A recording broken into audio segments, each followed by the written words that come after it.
الحمد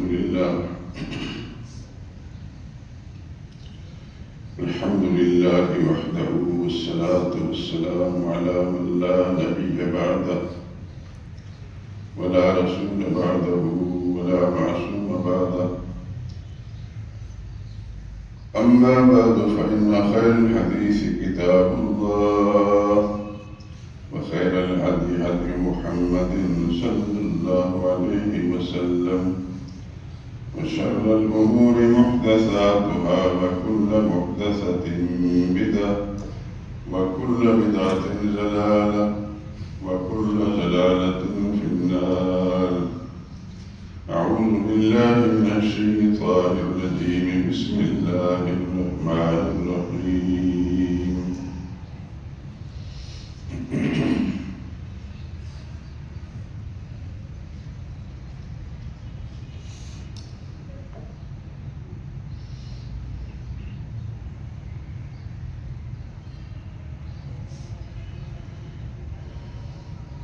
قل لمن الأرض ومن فيها إن كنتم تعلمون سيقولون لله قل أفلا تذكرون.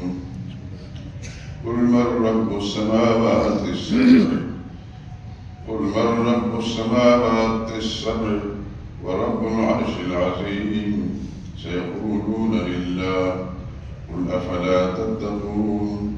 قل من بيده ملكوت كل شيء وهو يجير ولا يجار عليه إن كنتم تعلمون سيقولون لله قل فأنى تسحرون.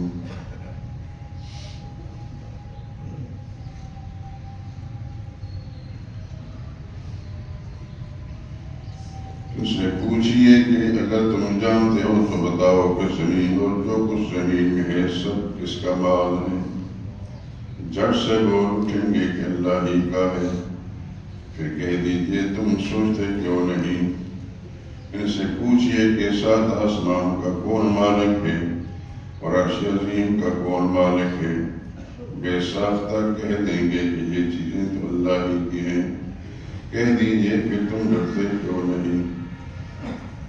پوچھئے اگر تم جانتے ہو تو بتاؤ وہ کون ہے جس کے ہاتھ میں ہر چیز کی بادشاہت ہے اور وہ پناہ دیتا ہے، اس کے مقابلے میں کوئی کسی کو پناہ نہیں دے سکتا.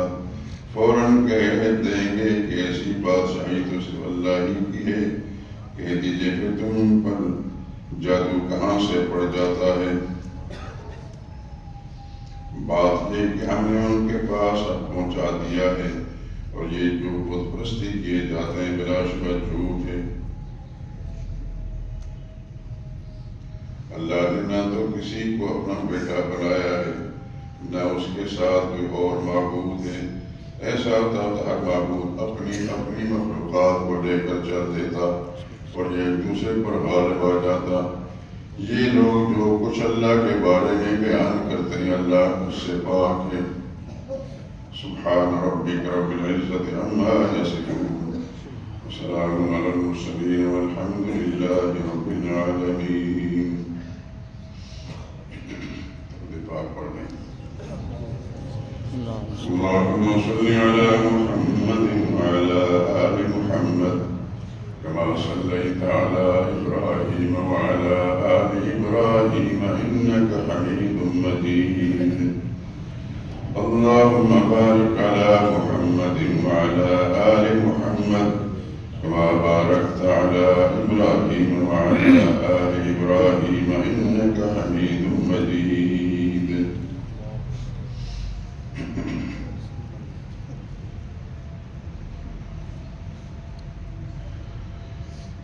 کس سے مانگیں کہاں جائیں کس سے کہیں؟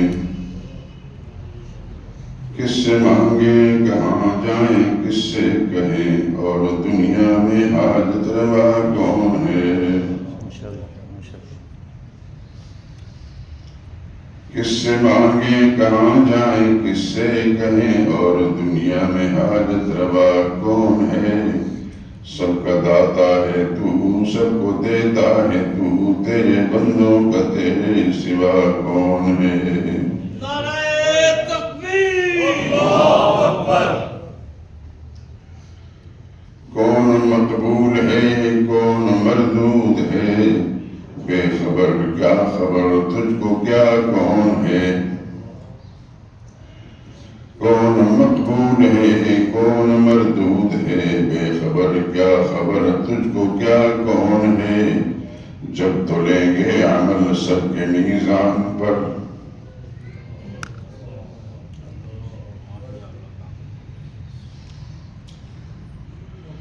جب تلیں گے عمل سب کے میزان پر، تب کھلے گا کہ کھوٹا کھرا کون ہے، کون سنتا ہے فریاد مظلوم کی، کس کے ہاتھوں میں کنجی ہے مخصوم کی، کون سنتا ہے فریاد مظلوم کی، کس کے ہاتھوں میں کنجی ہے مخصوم کی، رزق پر کس کے پلتے ہیں شاہ و گدا، مسردارائے بزم عطا کون ہے، نعرہ تکبیر اللہ اکبر۔ اولیاء تیرے محتاج اے رب کل، اولیاء تیرے محتاج اے رب کل، تیرے بندے ہیں سب انبیاء و رسل، اولیاء تیرے محتاج ہیں اے رب کل، تیرے بندے ہیں سب انبیاء و رسل، ان کی عزت کا باعث نسبت تیری، ان کی پہچان تیرے سوا کون ہے، میرا مالک میری سن رہا ہے فغان، جانتا ہے وہ خاموشیوں کی زبان، میرا مالک میری سن رہا ہے فغان، جانتا ہے وہ خاموشیوں کی زبان، اب میری راہ میں کوئی حائل نہ ہو، نام پر کیا بنا ہے سبا کون ہے، خبر بھی وہی مبتدا بھی وہی، نہ خدا بھی وہی ہے خدا بھی وہی، خبر بھی وہی مبتدا بھی وہی، نہ خدا بھی وہی خدا بھی وہی، جو ہے سارے جہانوں میں جلوہ نما، اس احد کے سوا دوسرا کون ہے،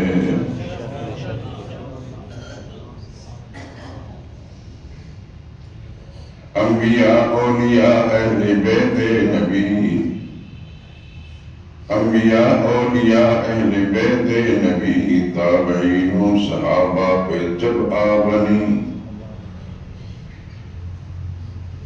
انبیاء اولیاء اہل بیت نبی، تابعین و صحابہ پہ جب آبنی، گر کے سجدے میں سب نے یہی عرض کی، تو نہیں ہے تو مشکل کشا کون، نعرہ تکبیر اللہ اکبر، نعرہ تکبیر اللہ اکبر، نعرہ تکبیر اللہ اکبر۔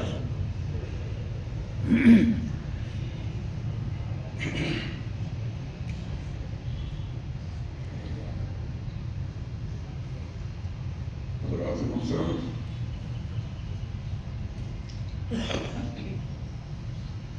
الحمدللہ العظیم، ہماری اس نسل کے در و دیوار اور آپ حضرات اس بات کی گواہ ہیں کہ اللہ کے پاک کلام سے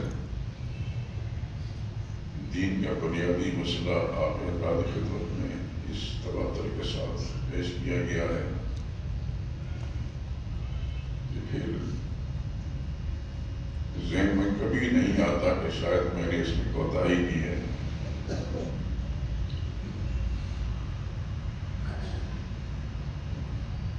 کل ہم نے خدا کے سامنے پیش ہونا ہے، ہم سے خیر پوچھا جائے گا یقیناً، لیکن ہماری تائید یا تردید بھی گواہی خدا کی زمین کے چپے چپے جہاں یہ آواز پہنچتی ہے، ان بلڈنگوں نے، ان درختوں نے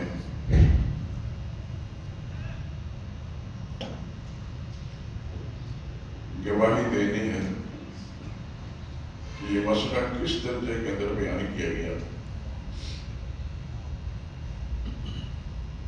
جو حضرات تو باقاعدگی کے ساتھ یہاں تشریف لاتے ہیں ان کو تو یہ بات سمجھانے کی یا نشاندہی کرنے کی ضرورت نہیں ہے، لیکن ایسا محسوس ہوتا ہے کہ کچھ دوست نئے بھی آئے ہیں.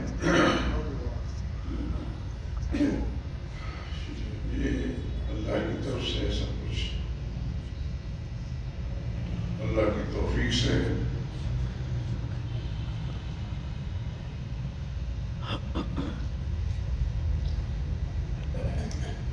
چونکہ پوچھنا سب سے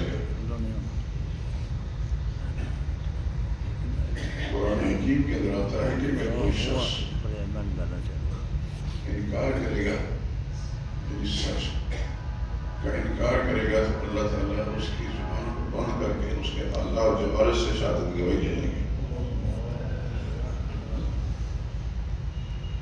سورہ یاسین میں آپ نے تلاوت کی ہوگی، کرتے ہوں گے اور کرتے رہے. میری درخواست ہے اس میں الیوم نختم علی افواہہم، اللہ فرماتے ہیں ہم ان کی منہ پر مہر لگا دیں گے. یعنی اگر غلط بیانی کرے گا یہ تو اللہ ہی کہہ لو گے کہ میں نے یہ بات کہی ہے یا نہیں کہی. اس دنیا کے اندر تو ہمارا مزاج ایسا ہی ہے، لیکن اللہ کی بارگاہ میں پہنچ کر تو پھر یہ چیزیں نہیں چل سکے گی. قرآن حکیم میں اس کی شہادت دے دی ہے.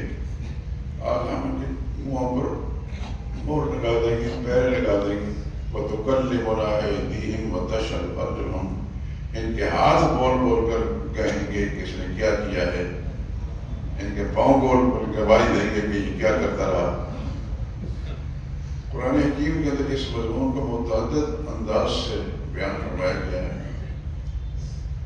ہمارے بال بھی، ہماری کھالیں بھی، ہماری ہڈیاں بھی، یہ سب چیزیں ہمارے حق میں یا مخالفت میں گواہی دیں گی.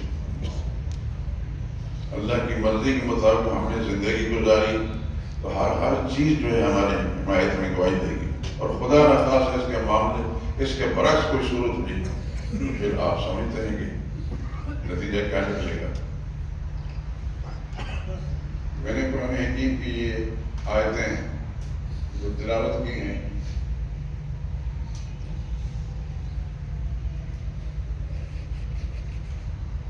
اٹھارہویں پارے میں سورہ مومنون کی آیتیں ہیں. اس قسم کے مضمون قرآن حکیم کا بکھرے پڑے ہیں، جگہ جگہ موجود ہیں. اس لیے میں بدل بدل کر مختلف مقامات سے آیتیں پڑھتا ہوں اور معنی مطالب ترجمہ آپ کے سامنے پیش کرتا ہوں. رمضان مبارک آنے والا ہے، چند دن باقی ہیں.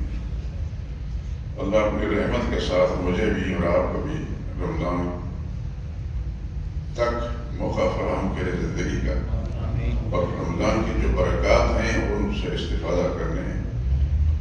آخر دم تک ہم سب کو، ہماری نسلوں کو، ہمارے گھرانے کے لوگوں کو بھی توفیق عطا فرمائے. آپ کے علم میں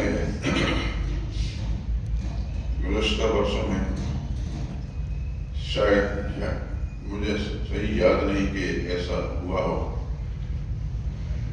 کہ ہر سال میں دین کا بنیادی مسئلہ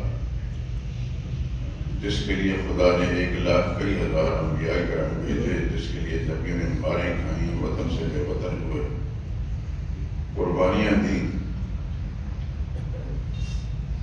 اس مسئلے کو میں نے اللہ کی توفیق سے بیان کیے جو میری صلاحیت ہے. میں صاف لفظوں میں کہتا ہوں کہ میں بہت کم صلاحیتوں کا مالک ہوں، لیکن نظریہ میرا ایسا ہی ہے الحمدللہ الذی. اسی نظریے کی بنا پر آپ حضرات کے سمع فراشی میں کرتا ہوں. اس مسئلے کے بارے میں مجھ سے بھی پوچھا جائے گا اور آپ سے بھی پوچھا جائے گا. ابھی میں نے سورہ یاسین کی آیت پڑھی، وَتُكَلِّمُنَا أَيْدِيهِمْ وَتَشْهَدُ أَرْجُلُهُمْ. اللہ فرماتے ہیں ہم سے ان انسانوں کے ہاتھ باتیں کریں گے کہ یا اللہ یہ آدمی کیا کرتا رہا، تشہد ارجلہم، اور ان کے پاؤں بھی گواہی دیں گے یا اللہ یہ کہاں کہاں جاتا رہا، نیکی کی طرف جاتا رہا یا برائی کی طرف جاتا رہا۔ یہ سب کچھ ہونا ہے میرے دوستو، میرا دل چاہے یا نہ چاہے اللہ نے سب کرنا۔ تو میں اس دین کے بنیادی مسئلے کو یوں تو سال کے 12 مہینے میں ہر وقت اس کی ضرورت ہے، لیکن رمضان مبارک کا ایک بڑا مقدس مہینہ ہے، اس کے اندر مسلمانوں کی حاضری مساجد میں زیادہ ہوتی ہے، اس سے بھی فائدہ اٹھاتے ہوئے پھر یہ پیغام سنا دیتا ہوں۔ قبولیت میرے اللہ کے پاس ہے، جو حضرات سنتے ہیں اللہ تعالیٰ ان کو عمل کی توفیق دے دے تو سمجھیں کہ وہ بھی کامیاب ہے اور ہم بھی کامیاب ہیں۔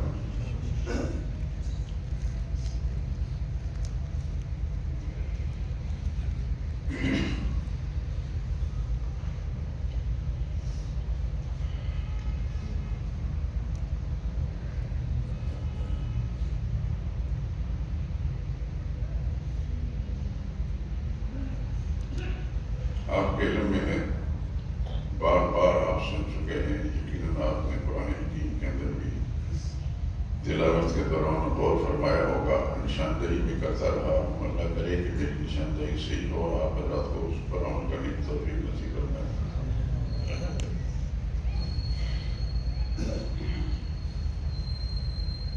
اس دنیا کو جب اللہ نے بنایا، اس کائنات کا نظام اللہ کریم نے پیدا فرمایا، اور اس دنیا کو انسانوں سے آباد کرنے کے لیے اللہ نے سب سے پہلے حضرت آدم کو پیدا فرمایا۔ آپ کے علم میں ہے کہ آدم علیہ السلام کی نہ ماں تھی نہ باپ،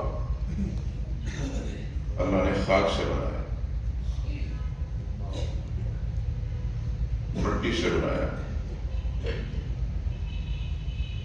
اور مٹی سے بنانے کے بعد پھر علم الہی میں تھا کہ اس کائنات کو آباد کرنا ہے انسانوں سے، تو آدم علیہ السلام کے وجود سے، ان کے جسم سے اللہ پاک نے اماں حوا کو پیدا فرمایا،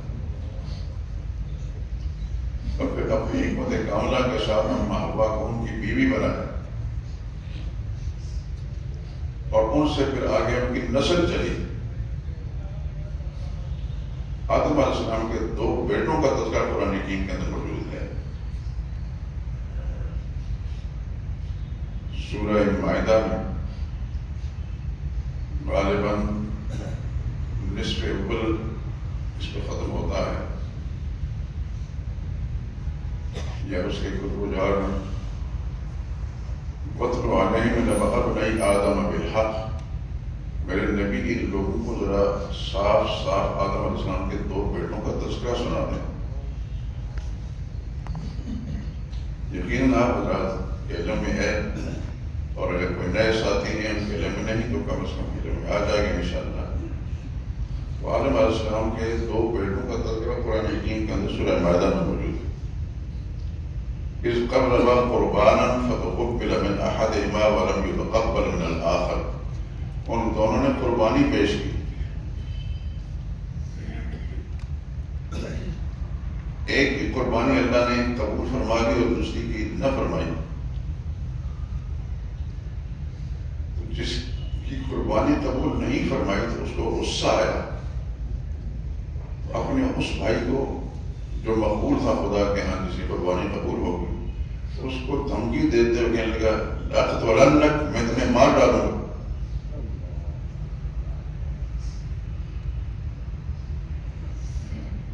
اس نے کہا بھائی میرا قصور کیا ہے؟ قبولیت یا عدم قبولیت یہ میرے اختیار میں نہیں، اللہ کے اختیار میں ہے۔ اللہ کے نام کی قربانی میں نے بھی دی اور تم نے بھی دی، نظر دی، میری اللہ نے قبول فرما لی، تمہاری نہیں فرمائی، کوئی قصور تو ہوگا، کوئی کمی ہے نہیں، اپنے اس کمی کی طرف توجہ دیں۔ انما یتقبل اللہ من المتقین، اللہ متقین کی قربانیاں اور ان کی عبادتیں قبول فرماتے ہیں، آپ اس طرف توجہ دیں۔ لیکن اس بھائی نے توجہ نہ دی اور اس نے اپنے بھائی کو قتل کر دیا. یہ دنیا میں پہلا قتل ہے.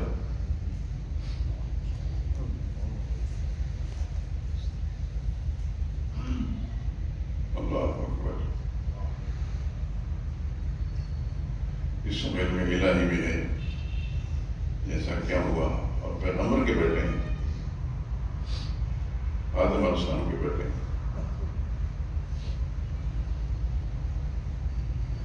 اور پھر جس کو قتل کیا گیا اس نے یہاں تک کہا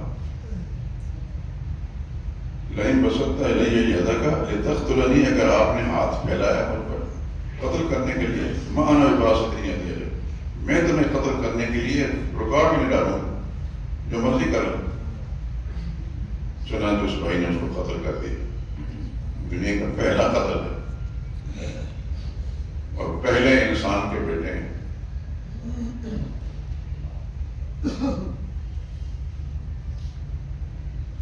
عجیب بات ہے. اب قتل تو کر دیا، اب اس کی میت کو، اس کی لاش کو کہاں لے جائے؟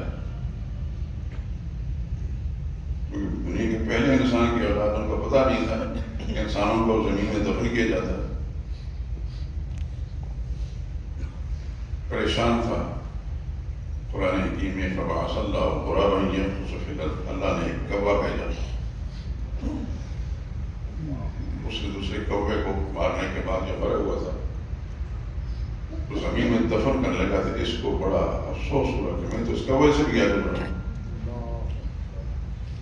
خیر بالآخر اس نے اپنے بھائی کو دفن کر دیا. آدم علیہ السلام کا میں نے ذکر چھیڑ دیا کہ آدم علیہ السلام پہلے انسان ہے دنیا میں، اور ان کی نسل میں سے صرف 2 بیٹوں کا تذکرہ ہے جن کا حال آپ نے سن لیے. آدم علیہ السلام سے پھر نسل انسانی چلی ہے، اور جتنے انبیاء کرام علیہ السلام دنیا میں تشریف لائے سب آدم علیہ السلام کی اولاد.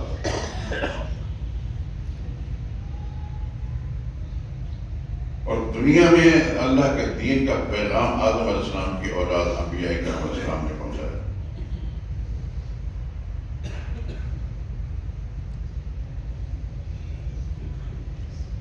قرآن حکیم سے ہمیں جو کچھ معلوم ہوتا ہے، آدم علیہ السلام کی اولاد میں سب سے پہلے پیغمبر حضرت نوح علیہ السلام. یہ وہ واحد پیغمبر ہیں کہ جن کو اللہ نے لمبی عمر دی.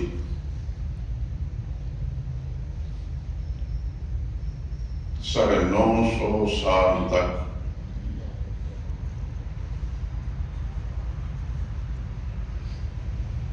اللہ اکبر.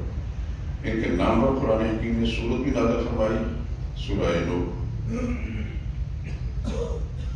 اور ان کا تذکرہ قرآن حکیم کی دوسری سورتوں کے اندر موجود ہے. نوح علیہ السلام نے جب اللہ کا پیغام سنایا تو قوم کے لوگ بدبختی ہوتے ہیں، انہوں نے پیغمبر کی مخالفت کی اور بات نہیں مانی. نوح علیہ السلام نے ان کو سمجھایا، دیکھو بات مان جاؤ ورنہ خدا کی پکڑ آ جائے گی، لیکن ہمیں مت کریں، کچھ بھی نہیں ہوتا. اللہ پاک نے نوح علیہ السلام کو فرمایا کہ جو نہیں مانتے ان پر میں عذاب نازل کروں گا بصورت سیلاب.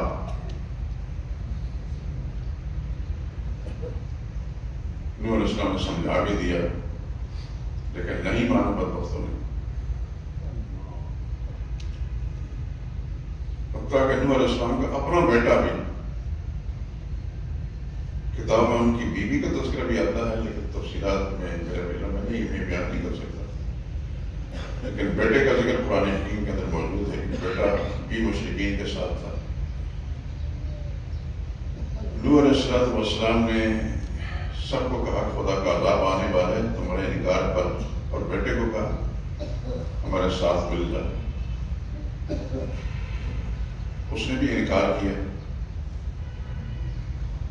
اللہ پاک نے آسمان کو حکم دیا بارش برسا، زمین کو حکم دیا پانی باہر نکال.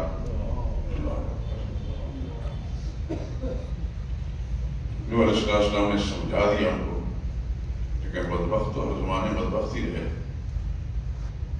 نوح علیہ السلام نے، اللہ نے حکم دیا کہ ایک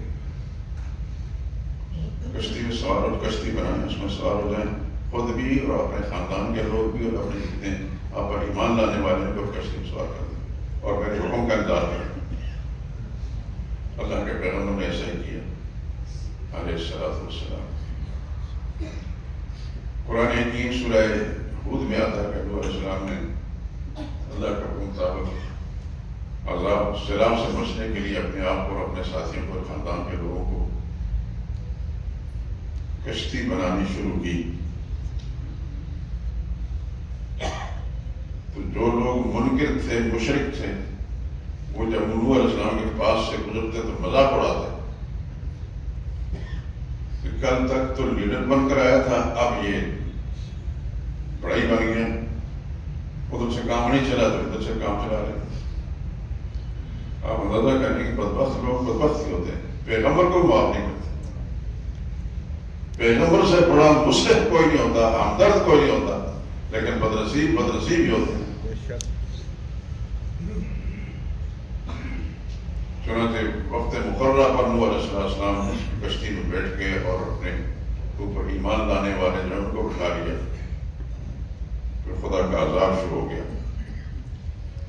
نوح علیہ السلام کا اپنا بیٹا، قرآن حکیم میں اس کا نام نہیں ہے، لوگوں نے مختلف قسم نام لکھے ہیں، ہو سکتے کسی اور کتاب میں پڑھو۔ نوح علیہ السلام نے فرمایا کہ ارکب معنا، ہمارے ساتھ سوار ہو جا، ولا تکن مع الکافرین، کافروں کا ساتھ نہ دے۔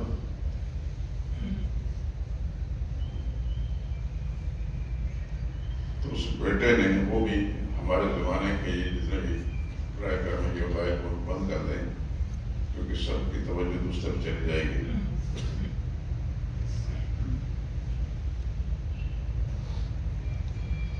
بیٹے نے باپ کی بات نہیں مانی اور مشرک قوم کے ساتھ کھڑا ہو گیا۔ اللہ کے پیغمبر کا معنی ہمارے ساتھ سوال ہو جائے، ولا تکن مع الکافرین، کافروں کے ساتھ نہ دے۔ تو کہنے لگا صحابی الی جبل، جس طرح اس زمانے کے جو نوجوان ہیں یہ بڑوں کی بات نہیں مان کر اپنے آپ کو زیادہ دانا اور عقل مند کہتے ہیں، طرح طرح کی پھر باتیں کرتے ہیں، آپ زیادہ سمجھتے ہیں۔ اس کا مزاج بھی کچھ ایسا ہی ہوگا شاید۔ یعنی صحابی الی جبل یعصمنی من الماء، سیلاب تو آتے ہیں ہموار زمین پر، یہ پہاڑوں کی چوٹی پر تو پانی نہیں پہنچتا، میں اس پہاڑ کی چوٹی پر چڑھ جاؤں گا، وہ مجھے اس عذاب سے بچائے گا۔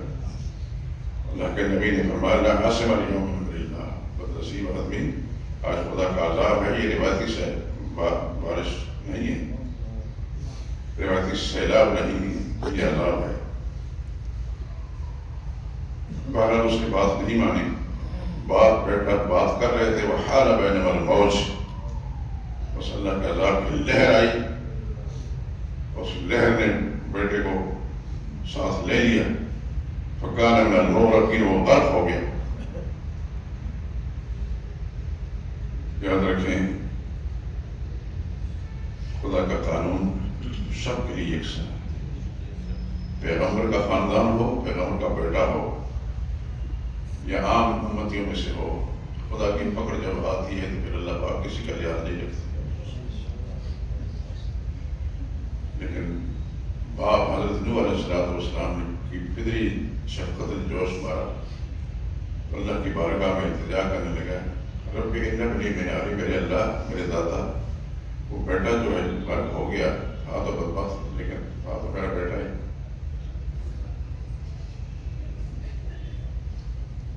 تو بڑا کریم ہے، بڑا رحیم ہے، اس کو بچا لے۔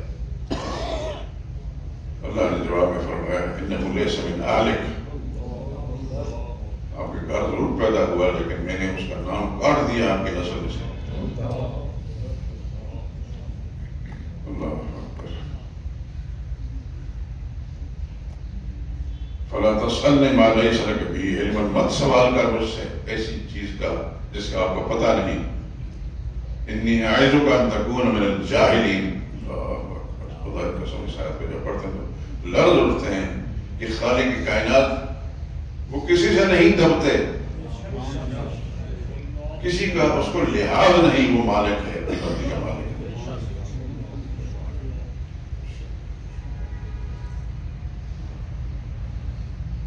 یہ قرآن کی آیت ہے، انی اعظک ان تکون من الجاہلین، جو لفظ ہیں قرآن حکیم کے بڑے عجیب ہیں کہ اگر ترجمہ کریں تو ڈر جاتے ہیں خدا کی قسم۔ لفظی ترجمہ اس کا یہ ہے کہ میں پیغمبر، اللہ فرماتے ہیں میرے نبی آپ کو سمجھا رہا ہوں بچیں آپ اس بات سے جاہل میں نہ ہوں۔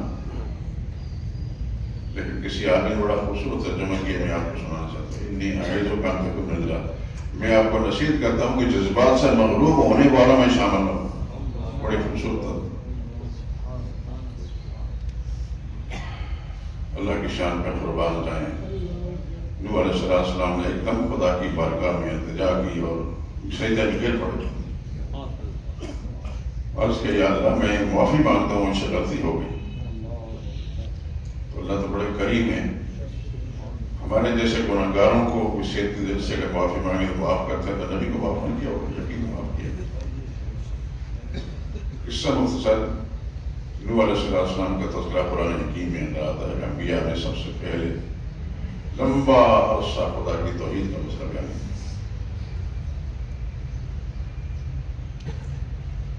قرآن حکیم میں قال بسفیہم الف سنۃ الا 50 عاما، نوح علیہ السلام کے اس دنیا میں ٹھہرنے کا تذکرہ کیا کہ 1000 سال 50 کم کر لیں اس دنیا کا ٹھہرنے۔ تو نبیوں کا کیسا معاملہ ہوا؟ نبیوں نے اپنے اپنے زمانے کا یہ کام کیا، لیکن خدا کا قانون سب کے لیے یکساں ہے۔ یہ بات ہے نصیب کا، نبی کا خاندان ہو، نبی کا بیٹا ہو، سب کے لیے یکساں ہے۔ شرک کسی کو معاف نہیں۔ اصل جو گفتگو میں کر رہا ہوں، جس کی طرف توجہ آپ کی مبذول کرا رہا ہوں، سب گناہ میں سب سے بڑا گناہ شرک ہے۔ قتل گناہ ہے لیکن شرک سے کم، زنا گناہ ہے لیکن شرک سے کم، ڈاکہ گناہ ہے لیکن شرک سے کم، چوری گناہ ہے لیکن شرک سے کم۔ شرک سب سے بڑا گناہ ہے۔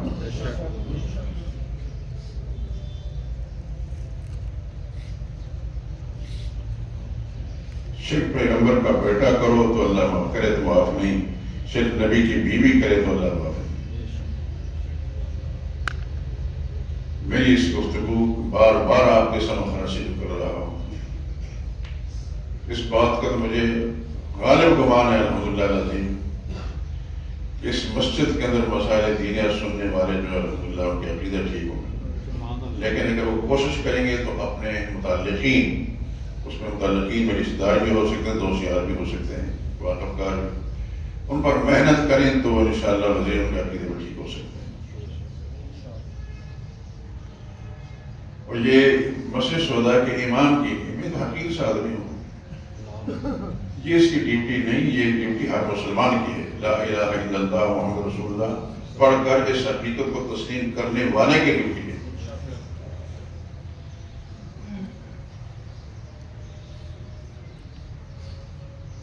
نہ صرف یہ کہ اپنے عقیدے اس پر نظر ثانی کیجیے، تنہائیوں بیٹھ کر غور کیجیے کہ میرے عقیدے میں کوئی گڑبڑ تو نہیں،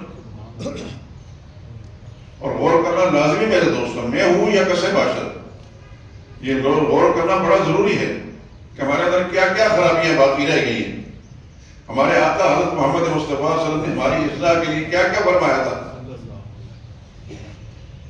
تو یقیناً اگر صدق کے دل سے ہم غور کریں گے تو ان خرابیوں کی اصلاح بھی ہو جائے گی جو ہمارے اندر پیدا ہو چکی ہے۔ خرابیاں بے شمار، انسان کے عمل کی خرابی ہوتی ہے، عقیدہ کی خرابی بھی ہے۔ اعمال کی مثال کا چوری کرتا ہے، ڈاکے مارتا ہے، قتل کرتا ہے، فریب فراق کرتا ہے، یہ بھی برائیاں ہیں، لیکن ان سب برائیوں سے بڑی برائی عقیدے کی ہے، وہ شرک والی۔ اللہ کی ذات میں، اس کی صفات میں کسی اور کو حصہ دار مانتا ہے۔ مثال کے طور پر کوئی شخص یہ سمجھتا ہے اللہ کے سوا کوئی اور بھی کسی کی مشکل کشائی کر سکتا ہے، اولاد دے سکتا ہے، بیماری میں شفا دے سکتا ہے، اس قسم کی سوچ اگر کسی کی بنی ہے تو یہ مشرکانہ سوچ ہے، یہ اللہ کو معاف نہیں۔ اللہ بڑے بڑے گناہوں کو معاف فرمائیں گے، لیکن شرک کو خدا پاک نہیں کرے.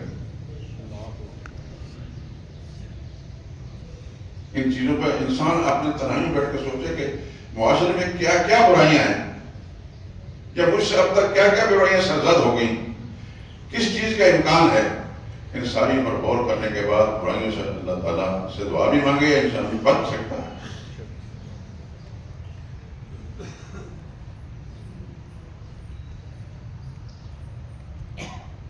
اللہ سب کچھ معاف کریں گے، شرک معاف نہیں کریں گے. کسی کو شرک معاف نہیں کریں گے. اگر شرک معاف ہوتا تو محمد مصطفیٰ صلی اللہ علیہ وسلم سارے نبیوں میں بڑے نبی تھے، سردار انبیاء. تو ان کے خاندان کے جو مشرک تھے، ان کے چچا ابو لہب، اللہ اس کو معاف کر دیتے حضور کا لحاظ فرما کر کہ چلو میرے آخری پیغمبر کا یہ چچا ہے.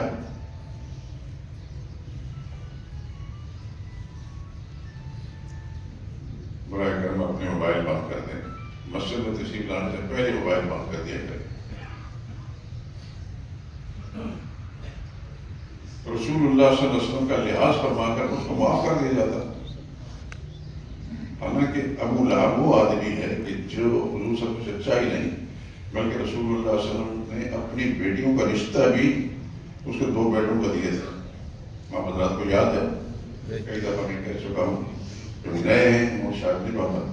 حضور صلی اللہ علیہ وسلم نے اپنے 2 صاحبزادیاں سیدہ رقیہ رضی اللہ تعالیٰ عنہ اور سیدہ ام کلثوم رضی اللہ تعالیٰ عنہ، ان کے ابو لہب کے 2 بیٹوں کو رشتہ دیا تھا.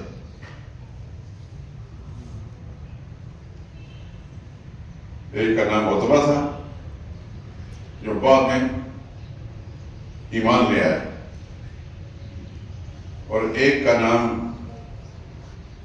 عتیبہ تھا، وہ ایمان نہیں لایا، کفر کی حالت میں. جب رسول اللہ صلی اللہ علیہ وسلم کے توحید کا مسئلہ بیان فرمایا تو جہاں مکہ شہر کے باسیوں میں ابو جہل اور ان کی پارٹی کے لوگ حضور صلی اللہ علیہ وسلم دشمن بنے، تو حضور صلی اللہ علیہ وسلم اپنے خاندان میں ابو لہب دشمن بنا سب سے پہلے. ابو لہب پہلا بدبخت انسان ہے کہ جس نے رسول اللہ صلی اللہ علیہ وسلم پر پتھر پھینکا، کوئی اور چیز بھی پھینکی، اور اعلان کیا لوگوں خبردار محمد کی بات نہ ماننا، یہ ایسی باتیں کرتے رہتے ہیں. اور چونکہ حضور صلی اللہ علیہ وسلم کا چچا تھا تو لوگوں کے ذہن میں ہوتا ہے کہ چچا بڑا آدمی ہوتا ہے. اس واسطے قرآن حکیم کے اندر چودھری ٹائپ کے لوگ مختلف خاندانوں کے، کوئی ادھر چلا گیا، کوئی ادھر گیا، کوئی ادھر گیا. رسول اللہ صلی اللہ علیہ وسلم کی بات نہیں مانی. انمشو واسبروا علی آلہتکم، چلو چلو چھوڑو ان کو، اپنے باپ دادے کی طرف سے جو تمہارے الہ ہے، حالت روا ہے، مشہور کشاد ہے، جہاں سے مرادیں مانگتے تھے، ان پر جمے رہو. میں ایک بات کہتا ہوں اور ناراض نہ ہوں. ہمارے اس لاہور شہر کے اندر ایک بزرگ مدفون ہے، ویسے تو بہت سارے اللہ کے نیک بندے مدفون ہیں. برائے کر اپنے موبائلوں کو بند کر دیں، اللہ کو جزائے خیر دیں، موبائلوں کو بند کر دیں. جس بزرگ کا میں تذکرہ کر رہا ہوں، ہم جب لاہور میں نہیں آئے تھے اس وقت سنا کرتے تھے لوگوں سے داتا کی نگری. ہمیں کچھ پتہ نہیں تھا کیونکہ تعلیم ہی نہیں تھی. جس وقت اہل علم کے پاس بیٹھے تو سمجھ میں آئی کہ یہاں ایک بزرگ مدفون ہیں اور ان بزرگ کا نام علی ہے، حضرت علی. اور حجویر افغانستان میں ایک علاقہ ہے، وہاں کے رہنے والے حضرت علی حجویری رحمۃ اللہ تعالیٰ علیہ. لیکن بڑا عرصہ ہوا چونکہ کو، تو شیطان تو زندہ ہے، شیطان نے اپنا کام کرنا ہے. ان کی بزرگی کی بنیاد پر ان کو پھجوایا اور آج تک پھجوا رہا ہے. بلکہ اس وقت ارباب اقتدار جو ہے حضرت علی حجویری رحمۃ اللہ تعالیٰ کے مقبرے کے جوار کے اندر جو ہے ایسی صورتیں پیدا کر رہے ہیں کہ زیادہ سے زیادہ لوگ آ کر یہاں شرک کریں. اور آپ حضرات اچھی طرح سمجھتے بات کو. ہم آپ گواہ اس بات کے، زمین کے رب دیوار گواہ ہیں، میں سب اولیاء اللہ کو مانتا ہوں. کوئی صاحب ذہن کے اندر یہ مسئلہ نہیں ہے. میں سب ولیوں کو مانتا ہوں، علی حجویری ہوں یا ان سے پیچھے آنے والے اور پیچھے آنے والے اور پیچھے آنے والے. علی حجویری رحمۃ اللہ تعالیٰ علیہ کو غالباً 1000 سال جیسے زیادہ عرصہ گزر چکا ہے، اور ان سے حضرت شیخ عبد القادر جیلانی رحمۃ اللہ تعالیٰ علیہ تقریباً 200 سال بعد میں آئے. یہ مقدم ہے ان سے.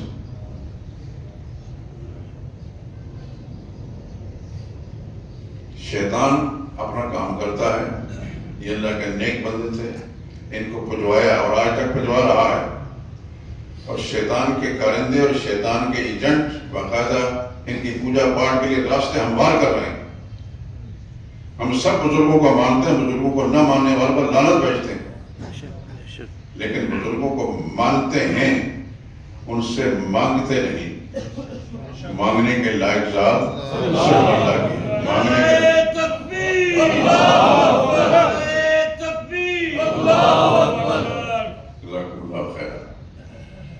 ہم مانتے ہیں، ان کو بزرگ مانتے ہیں، لیکن مانگنے کے لائق ذات صرف اللہ ہی کی ہے. اور وہ بزرگ بھی اپنے زمانے کے اندر یہی کام کرتے ہیں.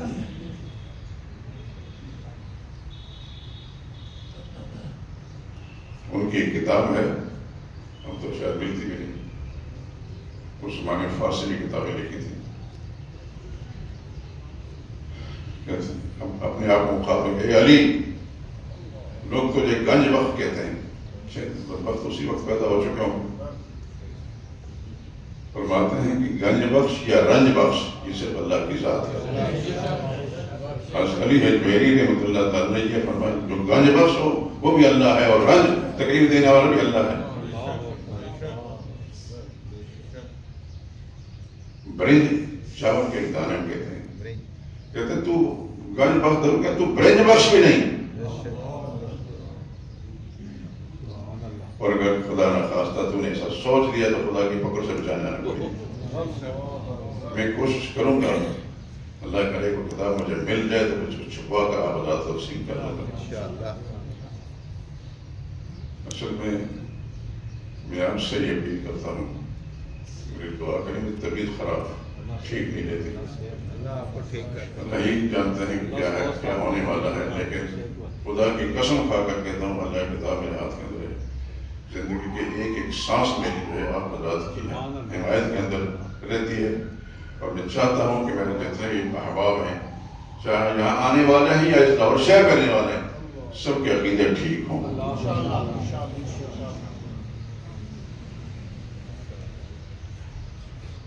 تو بزرگوں کو ہم مانتے ہیں، لیکن بزرگوں کے بارے میں یہی کہتے ہیں کہ ہم کو بزرگ مانیں، الہ نہ مانیں. کیوں کلمہ جب آپ پڑھتے ہیں لا الہ الا اللہ، اللہ کے سوا کوئی اور الہ نہیں، حاجت روا نہیں، مشکل کشا نہیں، اولاد دینے والا نہیں، شفا دینے والا نہیں. یہ سارے کام اللہ ہی کے ہیں. اس واسطے بزرگوں کو ضرور مانیں، لیکن بزرگوں کو الہ نہ مانیں. انشاءاللہ میری زندگی رہی تو آپ حضرات سے باتیں ہوتی رہیں گی، لیکن میں آپ سے درخواست کرتا ہوں کہ آپ مخلص ہیں میرے لیے دعا کریں. میری طبیعت ٹھیک نہیں رہتی، میری گھٹنوں میں اتنی تکلیف ہوتی ہے. آپ مجھے چڑھتے ہیں اترتے ہیں، ممبر دیکھتے ہیں کتنے ہیں جی مستقل معذور آپ ہوتا ہے. اللہ تعالیٰ آپ کو بھی ہر بیماری سے حفاظت فرمائے، آپ کو اور آپ کی نسل کی.